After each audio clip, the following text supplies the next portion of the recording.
Okay, hello, folks. We're gonna get our slides up, and we'll get to full screen here.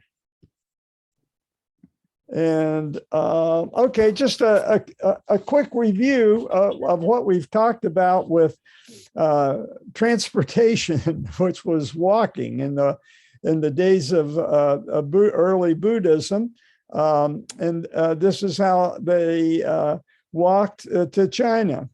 And that was on a road made safe by the cushions.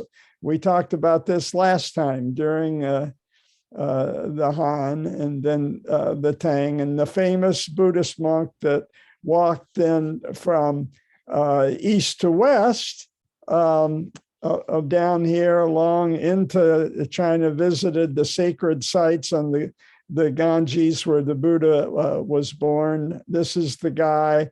We visited the Goose Temple in Xi'an.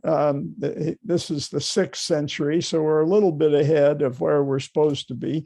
We're supposed to be back in early Roman times, but here we are. That's when the Kushans came down, the last Indo-european people from the steppes, and controlled this Silk Road. It gave security so that his empire could reach out to the Han Empire, which is developing this arm here.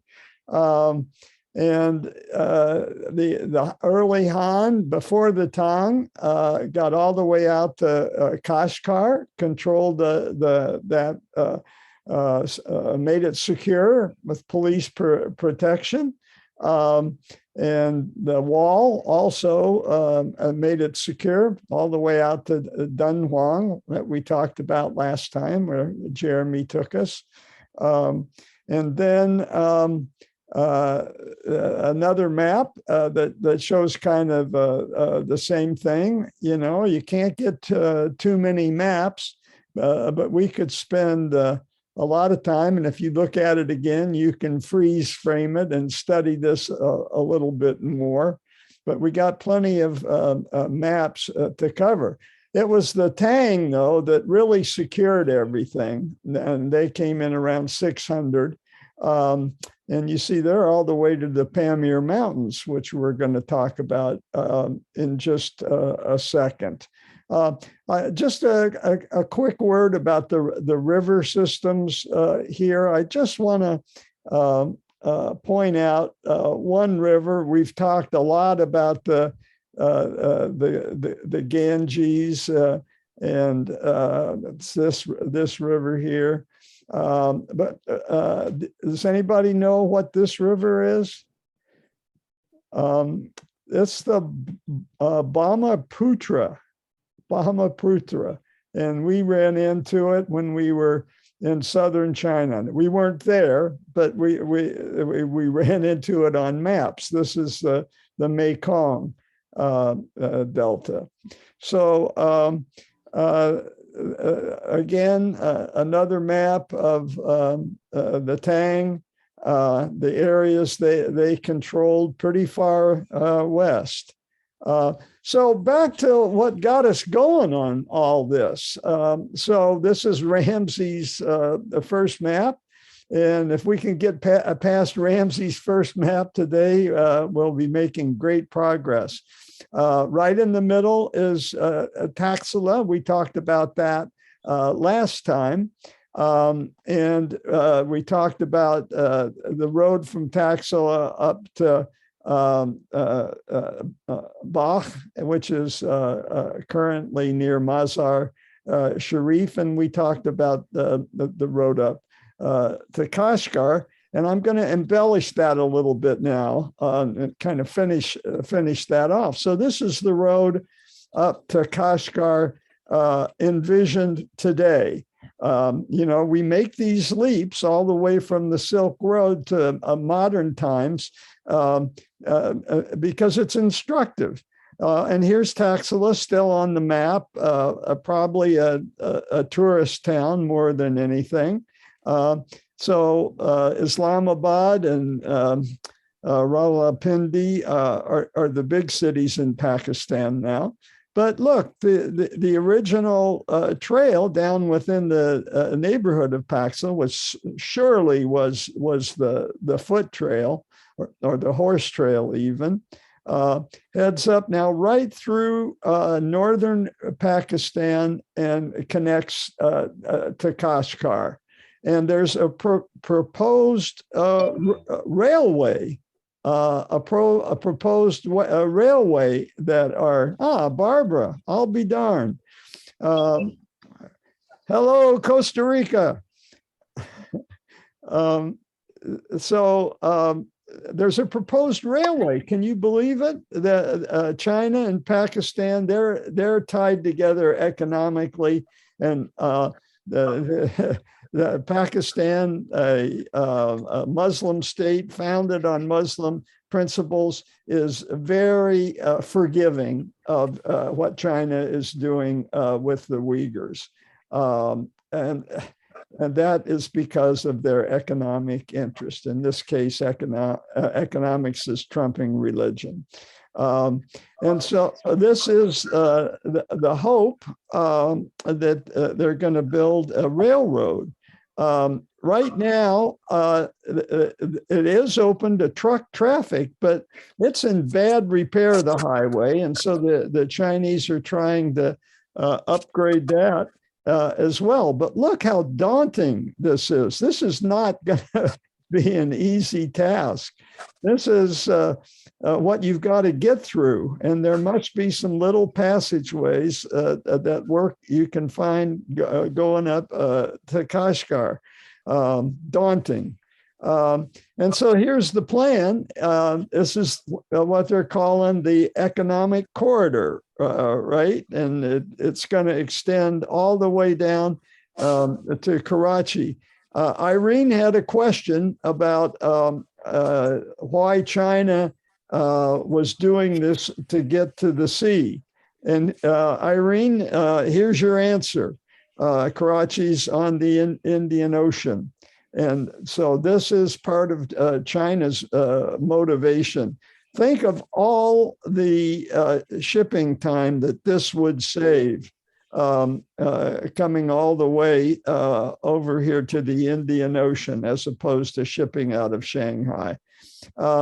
So this is the economic motivation, which is trumping everything. But you see, these are little dotted lines. This is getting through those mountains.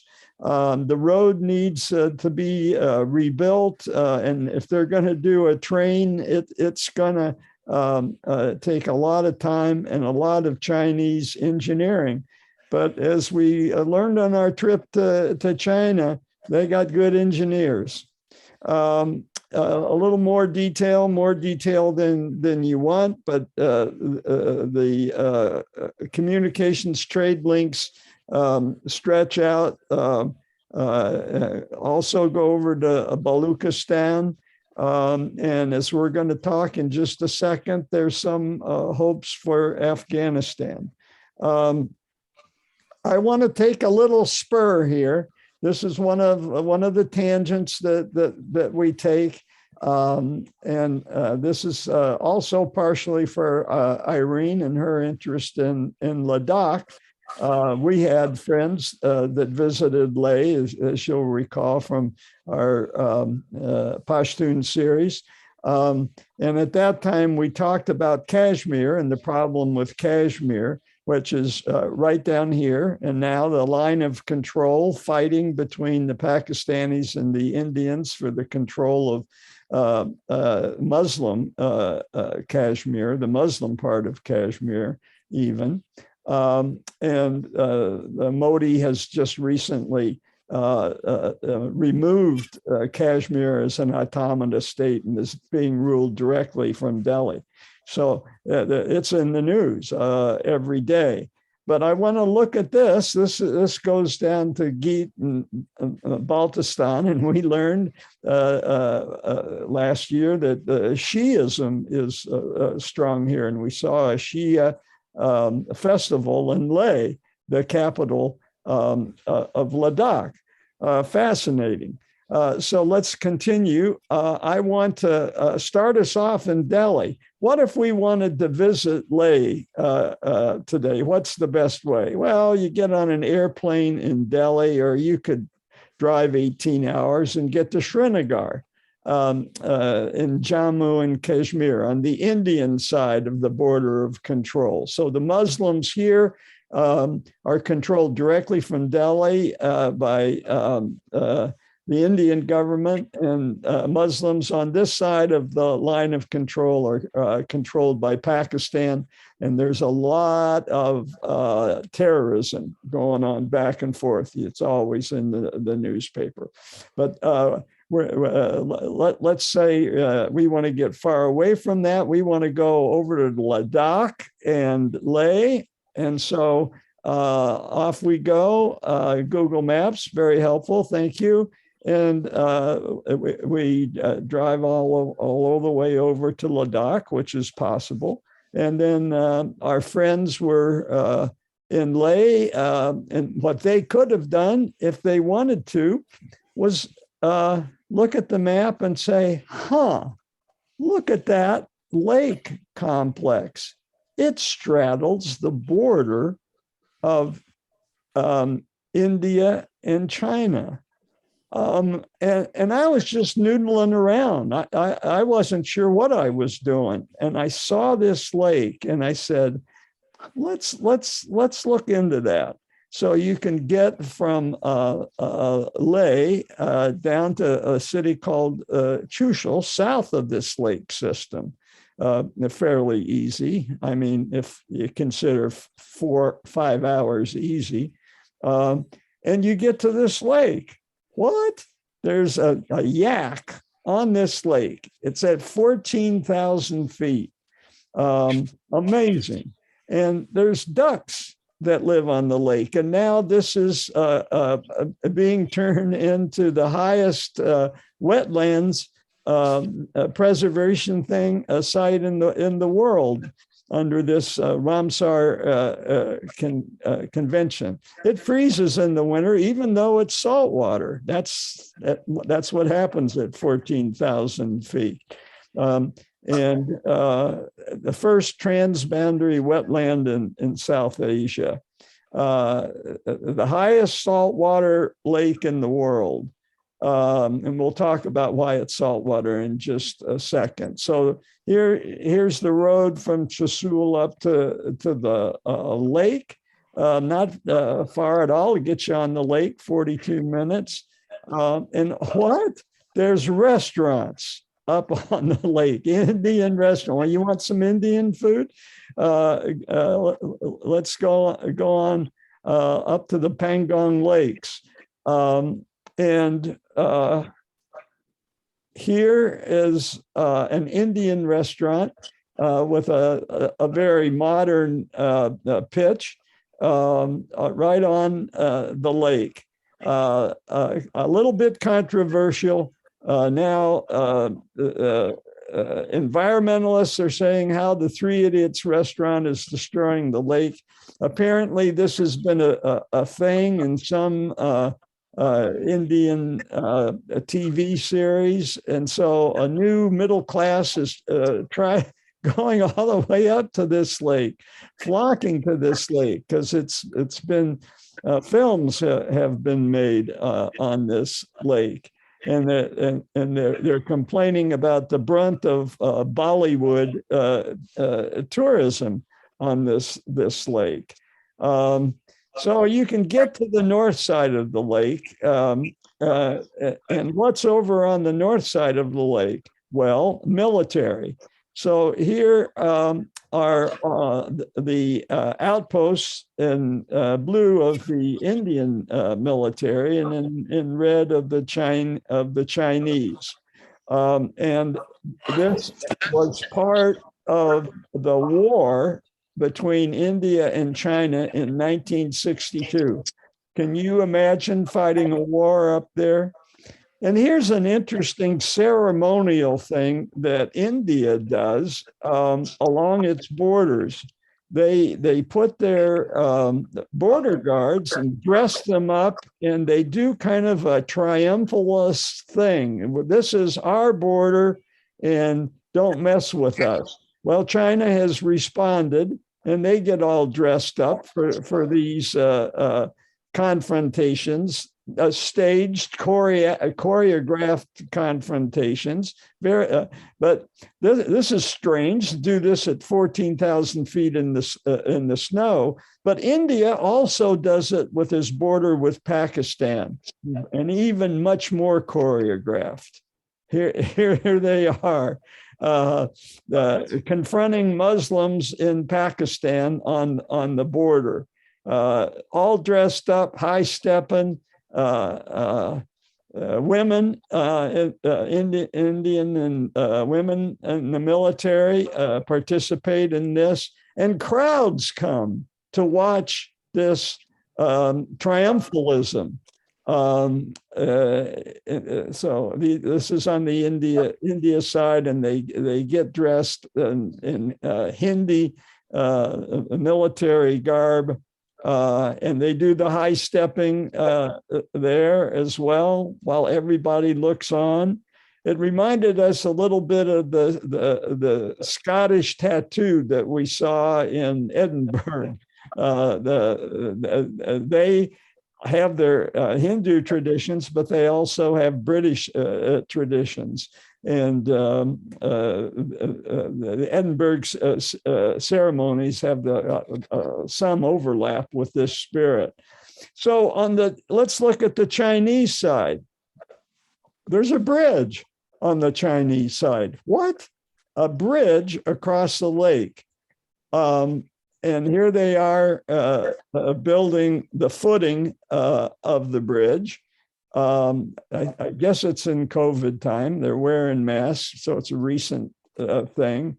Here, the footing is built. They've got all these vehicles up there at 14,000 feet. And here's the bridge. The world's highest saltwater lake, and what's now being advertised as a hidden treasure in Tibet.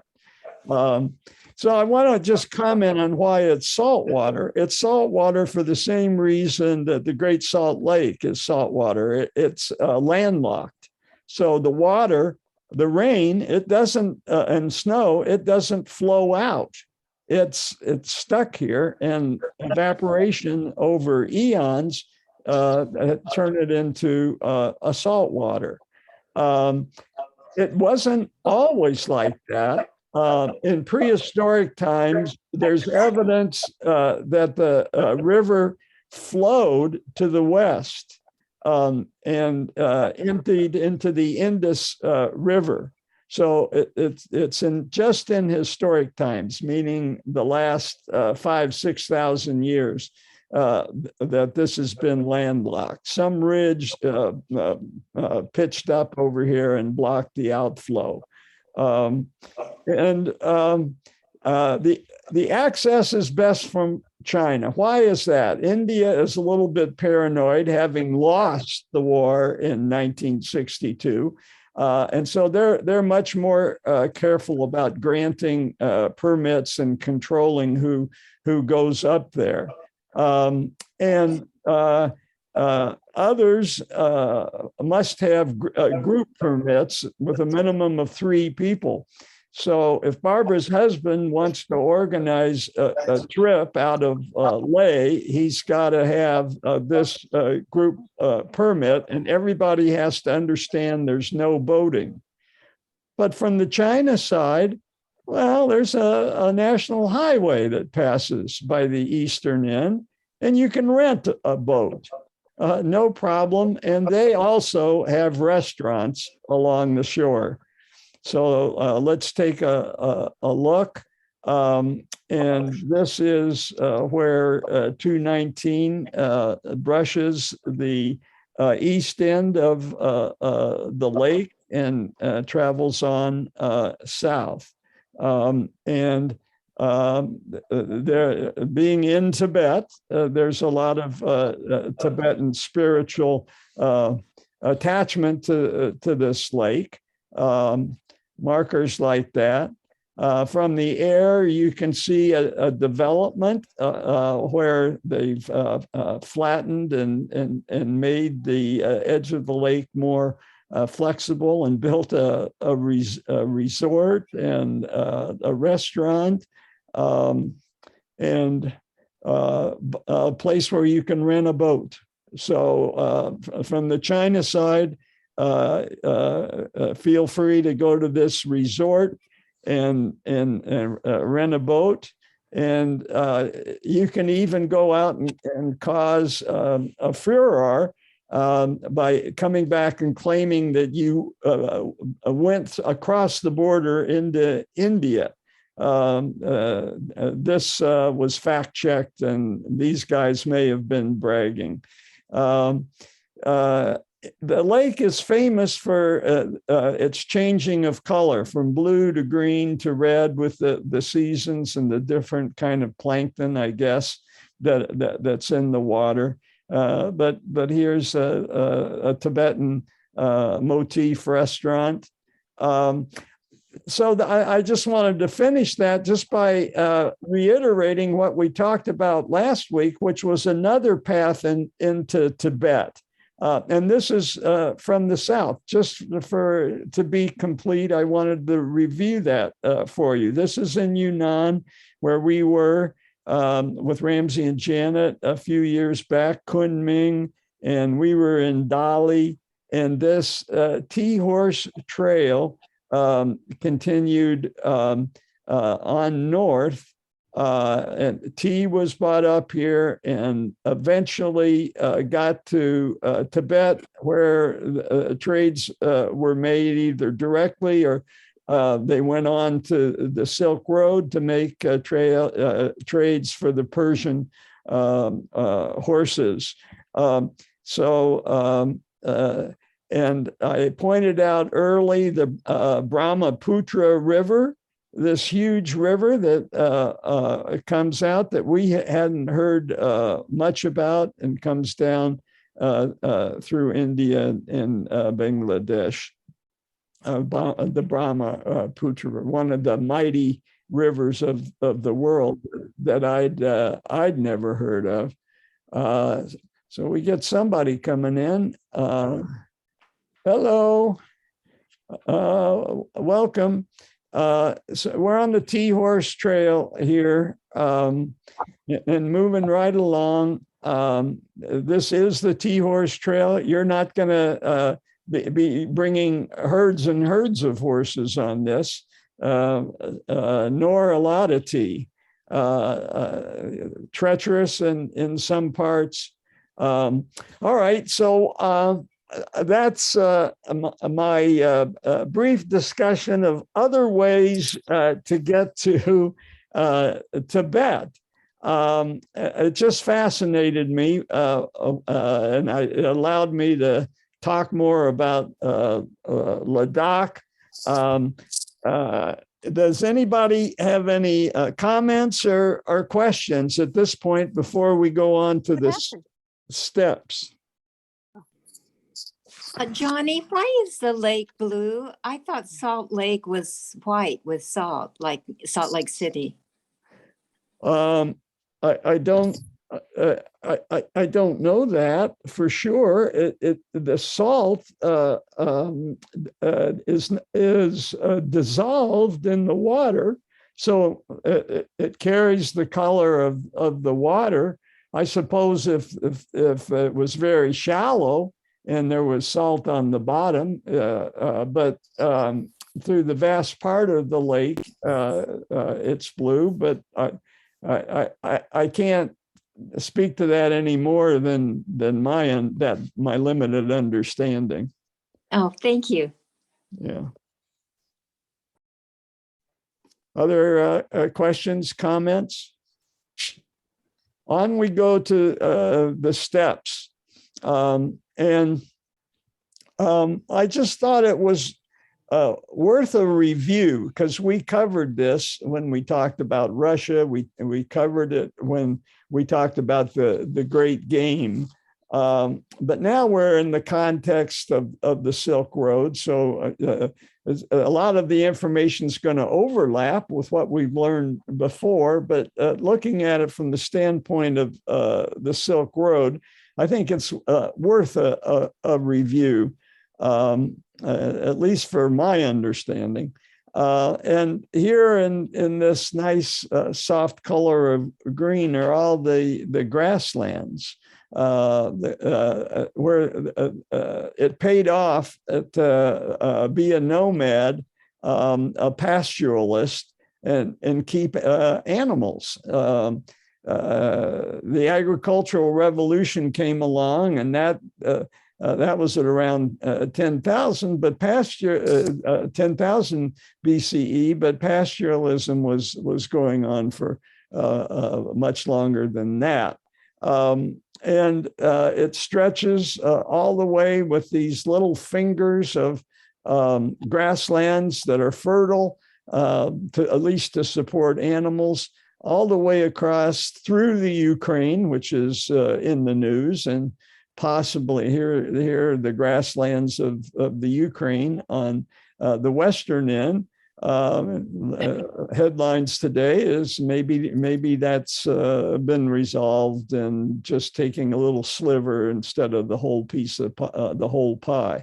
Who knows? With a little extension to the Pannonian Plain in Hungary. All right, so that's an overview. I like this map because it shows the mountain components of this a little bit better. Some parts of the green are so far north that they're not really grasslands. So here we are is the Ukraine again. This is the Black Sea. And what this shows is the Urals. And I think it's useful to keep that in mind. The Urals are all the way east of the Caspian Sea almost, and come down right to the Aral. And you'll remember we were talking about the Aral Sea when we were talking about the Oxus, the two rivers, the Oxus River and the other river, the Transoxiana Valley, these two rivers that come up and empty into Aral, and which is also landlocked in that sense. So we know where Asia ends when we're looking at the Black Sea. By convention, we say Asia ends at the Bosphorus. Turkey is part of Asia, whereas Greece is part of Europe. But where's the boundary for Europe up here? And that's been argued for eons, but Charles de Gaulle made a grand pronouncement after World War II when the idea of a united Europe, trying to copy Charlemagne, when that was being proposed, and we know it now as the EU, the European Union, his grand definition was Europe ends at the Urals. And I'm sure geographers can argue about that forever. But politically, to the man on the street, Charles de Gaulle carried a lot of weight. And when the Urals are so important to Russian history, because when Napoleon invaded, they knew he was coming. They packed up and they took everything with them to the Urals. And from the heights of the Urals, they watched below as Moscow burned. They set it on fire, and Napoleon's army froze to death. Only 10% of it returned to France. Ditto Hitler. So they dismantled all their industry and reassembled it in the Urals, and they were going to defend it to the death from Hitler. Now, those are great generalizations, and books have been written about each phrase that I use. So this is a review course, very superficial. And then we have the Volga River. We'll take a closer look at the rivers here in just a second. But it's no wonder that the steppes could harbor hardy horse-oriented tribes. First, horses attached to wagons and chariots, but later on, horseback direct. I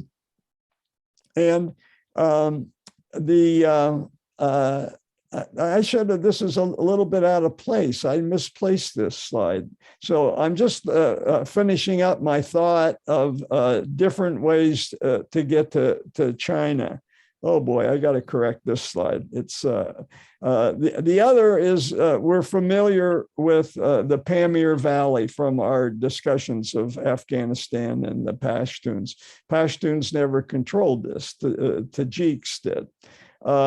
But Marco Polo, when he went to China, he walked across the walk-on corridor.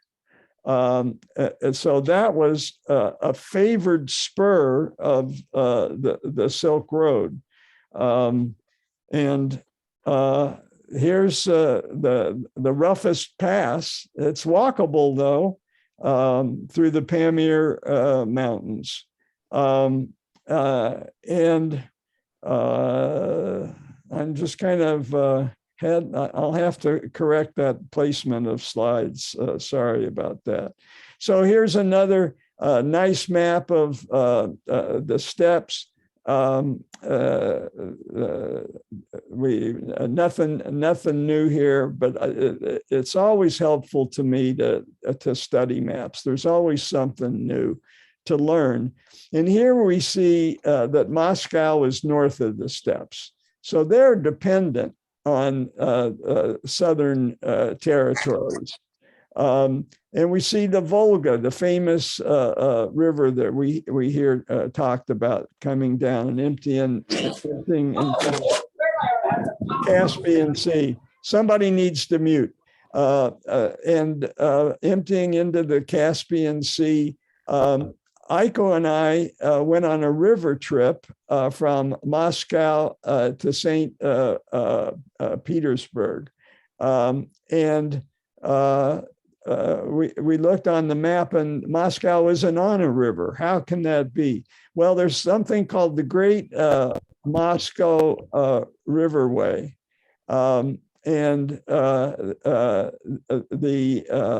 Russians have developed a series of canals that go all the way to the Baltic. I don't know, this somebody mislabeled this. This is not the Black Sea. This is the Baltic. This is the Baltic. It's amazing what you can pick up on maps. And there's another great river that empties in to where St. Petersburg is. That now connects to the Volga and all these little lakes that we visited in boats. But back to the steppes. That's what else to learn about this. I think those are the main points I wanted to make. This is the Transoxia. This river used to be the Oxus. It's now called the Amu Darya. So we know that a version of Persian is Dari, right? So I think that there's a connection there. And here's the Indus and the Ganges. Okay, I'm sorry, you have to indulge me on my interest in maps. The Ukraine, this is very timely, right? Here's the Dnieper. And we learned a lot about the Dnieper when we looked at the founding of the Russian culture. The Rus, you remember, were the Vikings. Rus because they had red hair, and they took their boats, carried them from waterway to waterway, and went down the Dnieper and established Kiev, where Russian troops are assembled north of Kiev, but apparently not going to strike. Instead, what they're probably going to do is stay in Belarus and annex Belarus back into Russia. That may be Putin's side game in all this. Belarus, where there were so many protests in the last election, and it was clear that the dictator there was losing control, and he begged Russia to send troops, and they did, and Russia may just reabsorb Belarus, which used to be an important Soviet in the Soviet Union. What else on this map? Any questions? Anybody see something that they'd like explained? Lake Baikal, a very historic lake. I have a story about that, but I'll save that for another day. Frank divides it up. Oh, okay, here it is. The central, he divides it to the eastern steppe, the central steppe, and the western steppe. Yes, and here you have a good map. And here is the Pamir, right? We were just talking about Marco Polo walking through the Pamir. All right.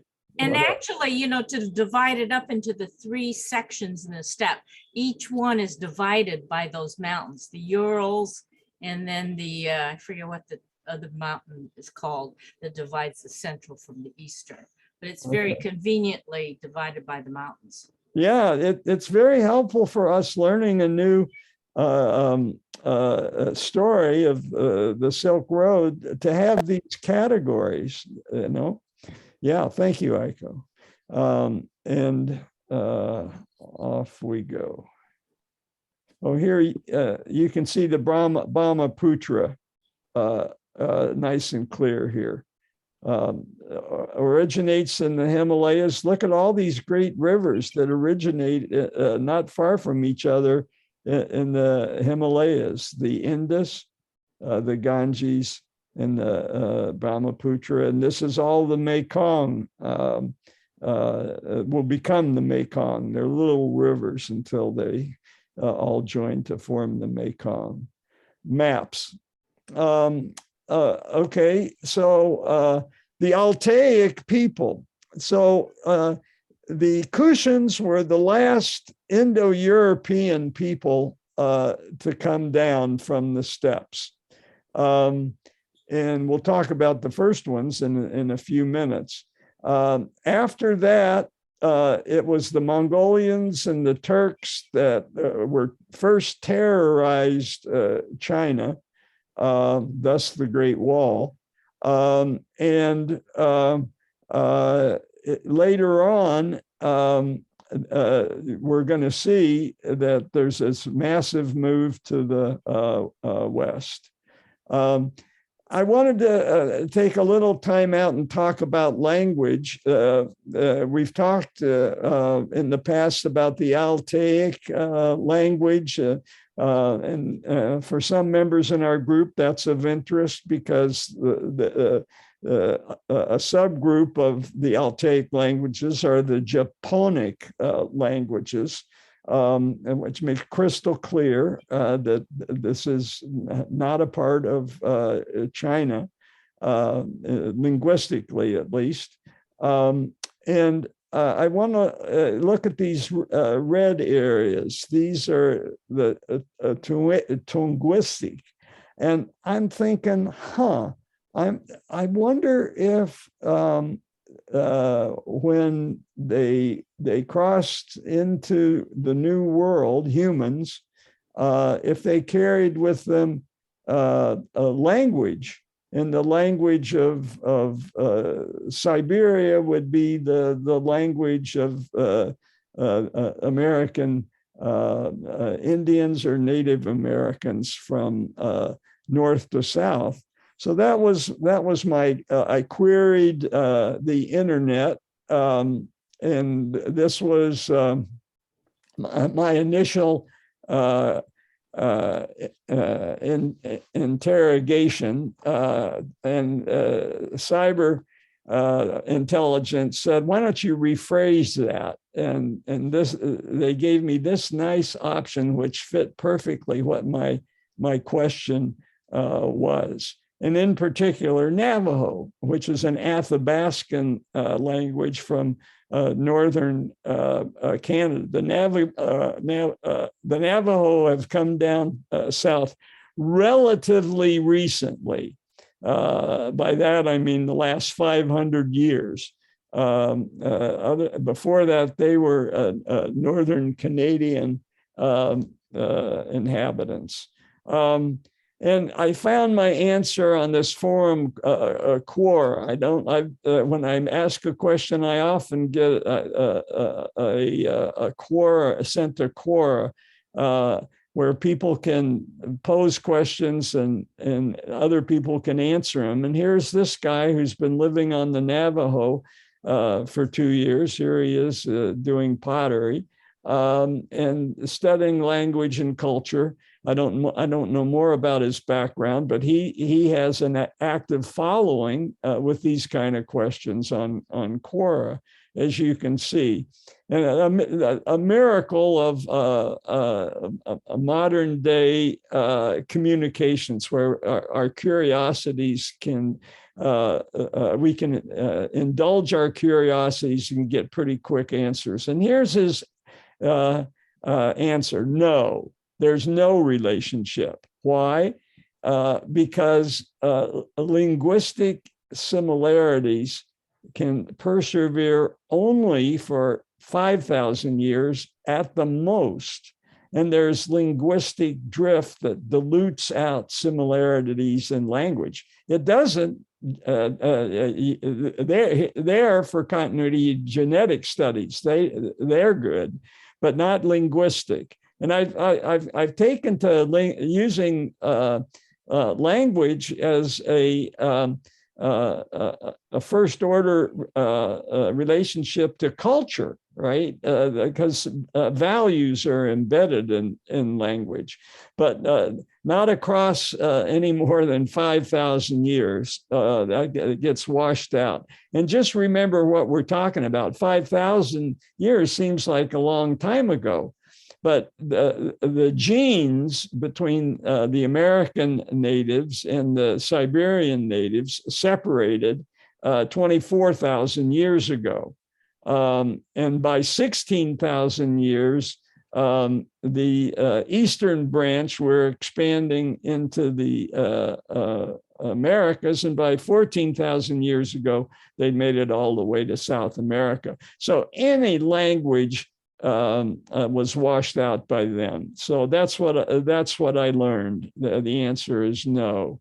And so when the Hopis and the Navajo patients came into our hospital lab and saw Aiko and started speaking the language to her, it's not because there's any relationship whatsoever between Japanese and Native American languages, washed out a long time ago. It's because of the genetic characteristics and similarities that persist. And we noticed that in our stay with the Navajos and the Hopis, who are very different. So that was the personal motivation for asking that question. There is a similarity, though, and you could be fooled. there are some languages that in Alaska that are similar to languages in Siberia.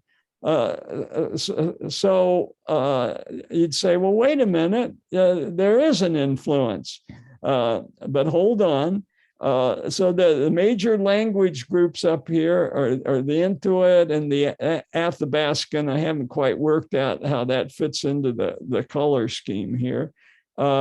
And in Siberia, we see that there's a similarity between this language group in the Tungusic area and speakers in Alaska, the Na-Dene. And interestingly, Dene means people in Navajo.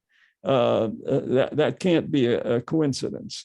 So wait a minute, how do you explain that similarity if language gets washed out? It's because the language influence has gone the other way. It's gone back into Siberia. And so there's a modern, contemporary flow of language that has nothing to do with the language of the original people from 16,000 years ago. So there's been a back migration. It was easy to get back and forth here for native peoples who knew how to build boats. It's only 50 miles wide, even with after the Ice Age. Before the Ice Age, it was super easy. But even after the Ice Age, it's 50 miles, and there are islands here. So there's for hardy native people, this is like Grand Central Station going back and forth here. I just throw this in because I'm just impressed at human beings and how much they study and figure things out. And I'm grateful to human curiosity that works all these complex details and all the different language groupings that they would show that there's a similarity between language in Siberia and Alaskan. Okay, so I'm gonna pause for just a second. We've only got a few more minutes, and see if there are any questions. Comments? How did he figure out that it's only 5,000 years? I don't know. I was taking Eric's word for it in my very superficial sweep.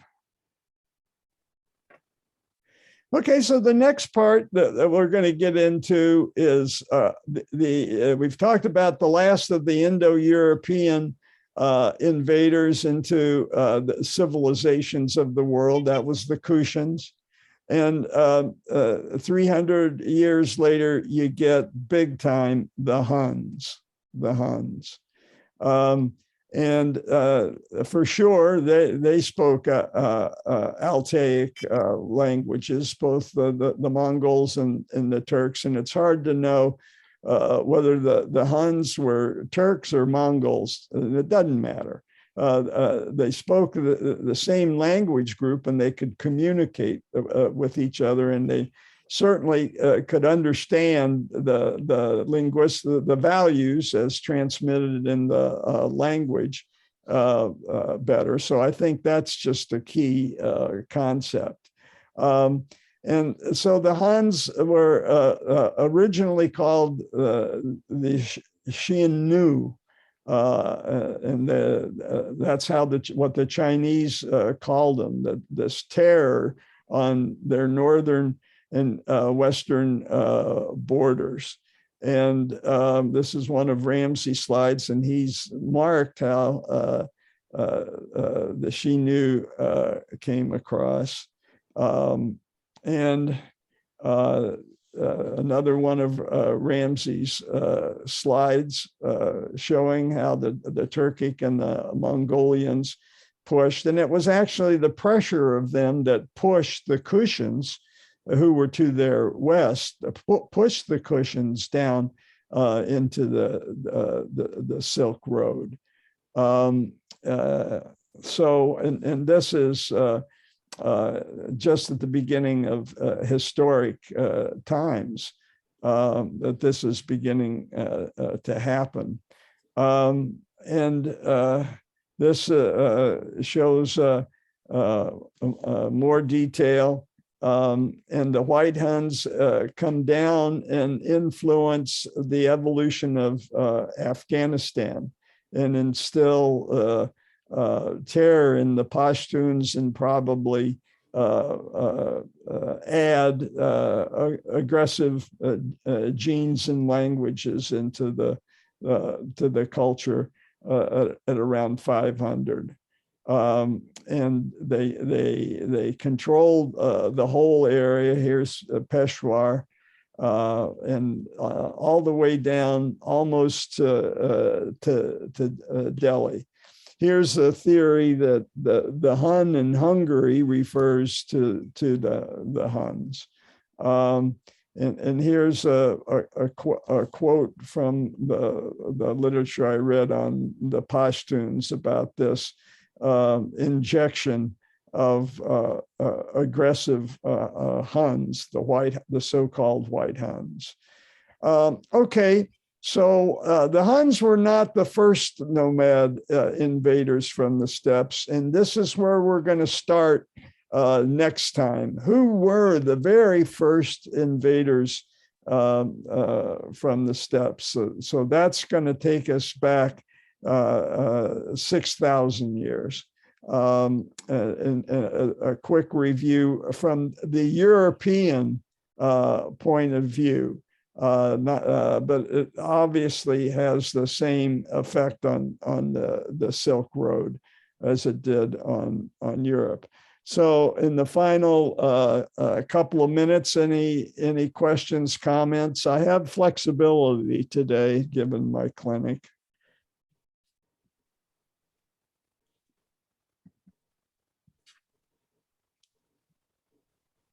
Nope, we're good. Yeah.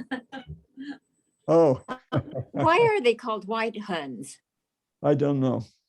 I'd have to look that one up. Okay, well, that was really interesting. Thank you. Yeah, I learned a lot. I find this whole area just fascinating. So Too bad we're not younger. We can't explore more. Yeah. Yeah, I know. We'll have to do it by internet or maps. Yeah. So I guess the majority of our group's going to be watching this on the tape, and we'll be glad to take any of their questions by email and address it next time. A virtual conversation. Thank you. Thank you so much. Thank you. Bye-bye.